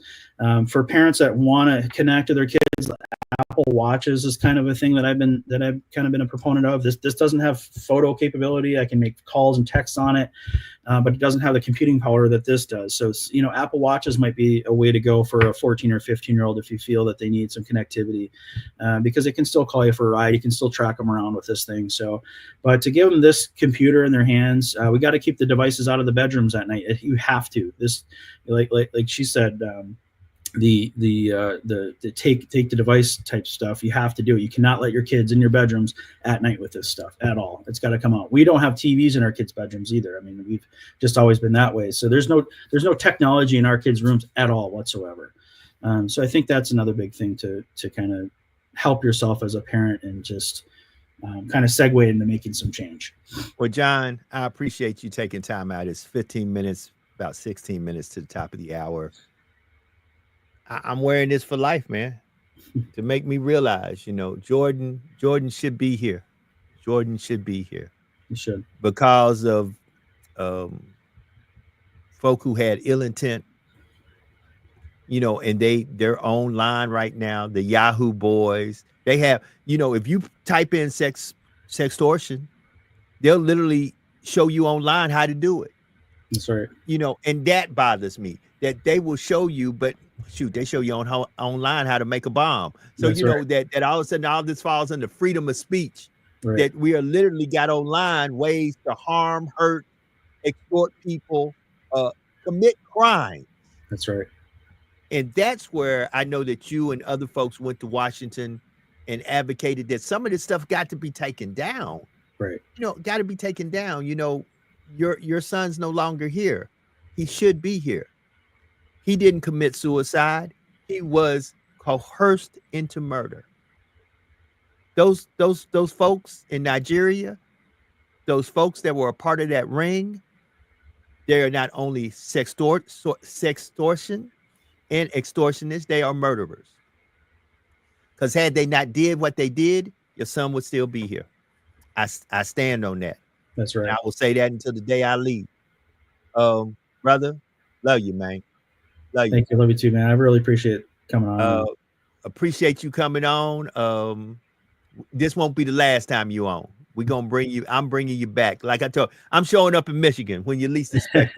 I'm gonna send you. I'm gonna call you and we're gonna talk. But we're gonna show up, and we'll probably show up for a couple of more NCMEC conferences and things of that nature. But man, yeah, I really appreciate you, John. I want you to do this. If folks right now are listening and they may want to conversate with you, they may want you to come in for their conference. How could they get in touch with you? Because you do this.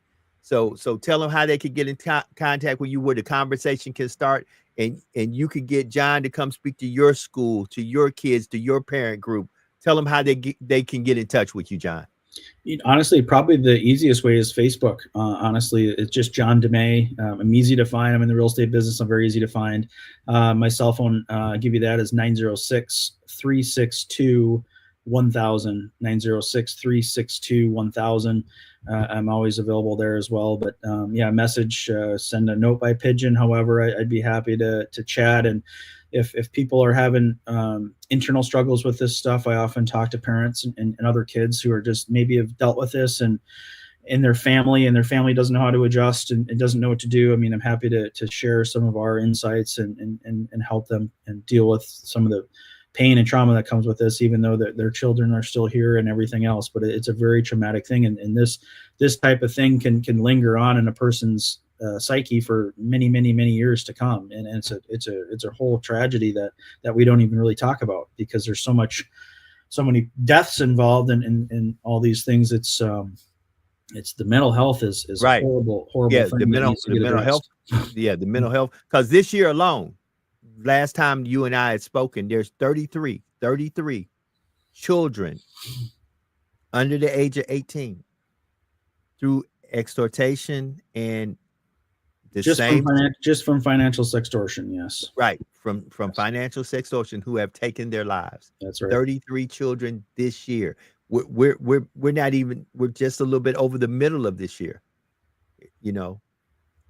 It's the 19th of June. 33 kids. And the sad part about that is 33 kids who have taken their lives, but it doesn't even include all of the children who attempted to take their life. Well, right. I'm a correction. It's 33 has been over about probably a close to a 3-year, right around Jordan's. Okay. So roughly, but nonetheless, the impact, the number is still the same. But you hit the nail on the head, right? Those are reported deaths that were confirmed suicide from sextortion. And in Jordan's case is a perfect example of how close we were of him not being part of that 33. Right. If that extortion has not sent that photo, to this day, we would just thought Jordan had a bad day and decided to end it all. Right. So the number would be 32 today, and we wouldn't be having this conversation. That's how close of a margin we're dealing with, and that's reported. So this isn't the tens of thousands, probably hundreds of thousands of young people that are literally victims of this, that are sending money, and or probably tens of thousands that actually took their life and that we just didn't know. Right. Because law enforcement, as you know, just like I was when I went to multiple suicides when I was in that business, and there, you have a standard death investigation for these things, and you determine, yes, this is right. We do our evidence collection and everything looks good, and we determine as suicide. We give the family a hug and be supportive, and we move on with their life, right? And my wife gets mad because she's like, "Whoa, why don't we dig in deeper? We got to know why." I'm like, we as law enforcement want to know why, and we often ask that, but sometimes we just don't have the resources and the time to find out the why. Correct. Little Johnny had a bad day or whatever it was. He did do this. It wasn't foul play. We can't spend our resources. So that's where this thing really changes, because there's, in my opinion, and I had this conversation with Nancy Grace on her show, because we were talking about the spike in the suicides in the last 3 or 4 years, 5 years. And you're starting to see a pattern, and you start equating what's happening online and these sextortion. You see all these numbers. We can probably make an educated bet that a lot of these suicides, if we were able to dig in and get transcripts and see the back end, that a lot of this stuff would be related to social media. Absolutely. Right. Absolutely. So John, appreciate you, brother. Have a great day in Michigan. Love you, man. I'll be calling you later on today. If you send anything, send me some of that weather back, because it's like 61 degrees outside right now, and I'm in a long sleeve. We're about to see you this heat, bro. We're gonna see you some heat, man, and hopefully we'll have another conference coming up, and it'll be down south, and I'll get to see you again, man, where you can be in some nice sunny weather, man. So to you, your entire family, your daughters, your wife, your whole extended family, everyone that I've had the pleasure of meeting through you, man, nothing but blessings. Good to see you, my brother. You have a great and wonderful day. Ladies and gentlemen, that's right. John DeMay in the building. And if you're ever in the tri-state area, John, New York, New Jersey, Connecticut, I'm here. Hit me up, John. I'm in New York a little bit. Yeah. Okay. Yeah, we've been up to New York doing some documentary things and some stuff like that. But where are you located? She's in New Jersey. I'm actually in Newark. She's in Brick City. Oh, you're in Newark. Okay. Yeah. So I'll connect y'all. I'll make sure that I connect y'all. All right, brother. Have a good one. Have a great day. That's John DeMay, y'all. John DeMay. Listen. Woo. Family, it's 9 minutes.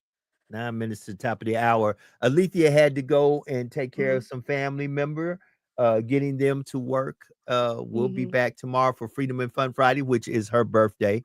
Tomorrow is Alethea's birthday. Okay. Wow. That's deep. I had to do the show today. Some folks reach out and said, bro, on Juneteenth, just like they didn't get the news on time in Galveston, I think we're not getting the news on time with what's going on with this sextortion. Yeah. And you know what, Joe, on top of it, I think when there are a lot of these murders in the quote unquote hood, right? That stuff is tied to the hood as well. But we just sometimes don't have the resources, the knowledge to go that far. There's kids sending nude pics to each other. But what happens? You find out my girl sent you a picture, so on and so forth. Now, before you know it, black on black crime, somebody is murdered, right? Once again, a teenager, 9 times out of 10 is murdered. So as living in an urban area, we have to look at that as well. Like, what are our kids going through, and what are they doing, and why are they doing it? You know, and we definitely have to step it up as well, because I mean, suicide, it doesn't matter what color, race, creed you are. It doesn't matter. Suicide is suicide, and still murder is murder, and still a lost life is still a lost life. That part. And family, what I wanted to say today on this Juneteenth is pay attention. Yes. I think the ancestors are telling us in so many ways, we need to start paying attention. We are letting just too much foolishness slide through. We're letting too much ignorance slide through. We're just letting too much craziness. Like I said, here in Lafayette, Louisiana, ironically, yesterday, the mayor, president, and the chief of police were meeting downtown about making this city, this parish, safer for the citizens. Mhm. And then we have a big shootout in the northern area, where is the predominantly urban area, mostly African American area of the city, in a grocery store parking lot. At the same time, Oh wow. it's either God's way of saying, I see what you're saying, now pay attention. Family, we just got to do better. And somewhere we've got to put the accountability and the responsibility on us as a people to say we need to demand more of people who are black and brown and look like you and I, and say, is this the only way we can resolve our conflicts, by shooting it out with one another? Yeah. It's insane. It's insane. So we, like you always say, Joe, we have got to do better.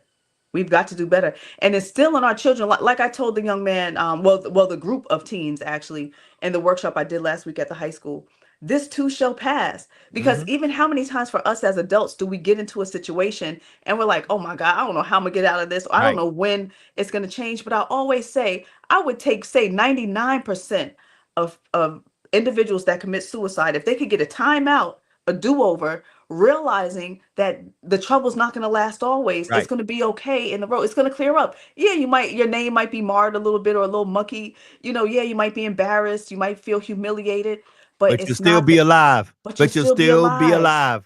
If it ain't fatal, it ain't final, right? Or if it ain't whatever, right? Say that one more again. Say that one more again. If it ain't fatal, it ain't final. Come on. So we just have to push ahead. And that's why for me, I say do my best to stay rooted and grounded in my spiritual belief system, in the Most High, because I know the Most High is a forgiving God. And I know that I do my best to try to follow his laws and his rules, and what he plans for me as a woman, and as one of his children. Like they say, many are called, few are chosen. I want to be one of the chosen ones. And today I will be a chosen one at the Juneteenth event in Newark, New Jersey, Source Knowledge Bookstore.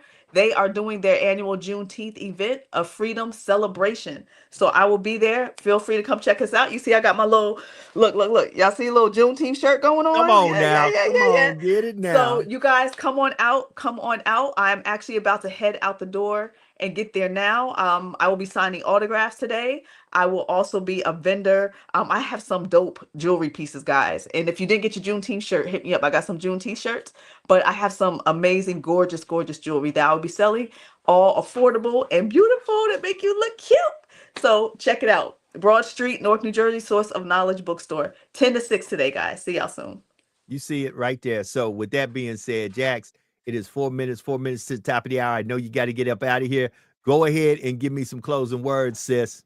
In closing, love the life you live and live the life you love. Everybody be safe out there. Be blessed. May your reality surpass your dreams. And if nobody told you today they love you, who loves you, y'all? Who loves you? Your girl Jax loves you. I love you. Be safe. Be blessed. Until next time. Peace out. Peace. So, family, I went a different route today. I went somewhere where I hope that when this is played back, and that you think about what John said. This is a father who is grieving, probably will grieve for the rest of his life, but he is a father on a mission with a purpose, that what happened to his son cannot happen to your child. Pay attention to what's going on with your children in these devices. I will from time to time bring individuals on here who we will have some serious conversation that might not be everybody's cup of tea, but if it saves one person, and listen, I need to say this. If you are on here and you know somebody, or better yet, really, if you know a child who may be dealing with some things, there is the National Center for Missing and Exploited Children, NCMEC. You can go to their website. There is great information on there about how to help children who are dealing with some very, very traumatic situations. 2 minutes to the top of the hour. John, I thank you. Thank you for taking time out. John is world renowned, has been on a lot of bigger platforms than this one, but I thank my friend that he came on and gave you, those who listen to this, a little insight that might can help with your children or your grandchildren, and some conversation that you can have with them just to make sure that they're okay in the social media space. With that being said, let me get up out of here. Be better today than you were yesterday, and do something today to bless somebody in some way, somehow, that no matter what you do, there's no earthly way that they could ever pay you back. And always remember that there is no secret, absolutely no secret, what God can do. What he has done for others, he will and he can do for you. For when God is with you, nothing or no one can stand against you. Y'all be blessed. Have a great day. I'm up out of here. Until tomorrow, Freedom and Fun Friday, Alethea's birthday. We out of here. Peace.